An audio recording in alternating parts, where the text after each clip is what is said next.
విజయ్ దేవరకొండ, రష్మిక అమెరికాలో సందడి చేశారు. భారత స్వాతంత్ర్య దినోత్సవం సందర్భంగా న్యూయార్క్ సిటీలో జరిగిన the world largest India day parade కు విజయ్ దేవరకొండ, రష్మిక హాజరయ్యారు. 79వ స్వాతంత్ర్య దినోత్సవాన్ని పురస్కరించుకొని న్యూయార్క్ టైమ్స్ స్క్వేర్ లో ఫెడరేషన్ ఆఫ్ ఇండియన్ అసోసియేషన్స్ ఆధ్వర్యంలో నిర్వహించిన ఇండియా డే పరేడ్ లో ఈ జంట స్పెషల్ అట్రాక్షన్ గా నిలిచారు. ఒకరి చేయి ఒకరు పట్టుకొని నడవడంతో ఆ విజువల్స్ సోషల్ మీడియాలో వైరల్ అవుతున్నాయి. ఎన్నో రోజుల తర్వాత ఇద్దరూ కలిసి ఒకే వేదికపై కనిపించారని అభిమానులు ఆనందిస్తున్నారు.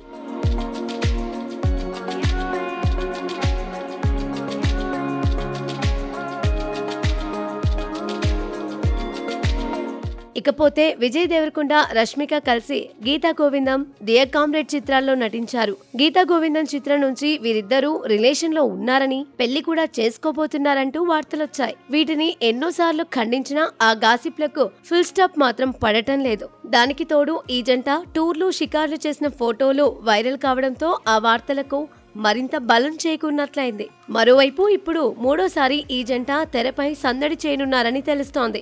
రాహుల్ సంకృత్యన్ దర్శకత్వంలో మైత్రి మూవీ మేకర్స్ రూపొందిస్తున్న పీరియాడిక్ యాక్షన్ థ్రిల్లర్ లో విజయ్ దేవరకొండ హీరోగా నటిస్తున్నాడు. ఇందులో రష్మిక హీరోయిన్ గా ఎంపికైనట్లు వార్తలొస్తున్నాయి.